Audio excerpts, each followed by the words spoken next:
ये फूल देख रहे हो, ये उसका लहजा था। ये झील देख रहे हो, यहाँ वो आती थी। मैं उसके बाद कभी ठीक से नहीं जागा। वो मुझको ख्वाब नहीं, नींद से जगाती थी।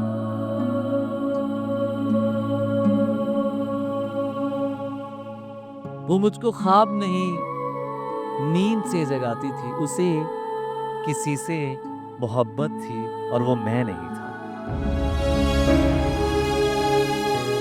उसे किसी से मोहब्बत थी और वो मैं नहीं था। ये बात मुझसे ज़्यादा उसे रुलाती थी। मैं कुछ बता नहीं सकता वो मेरी क्या थी अली,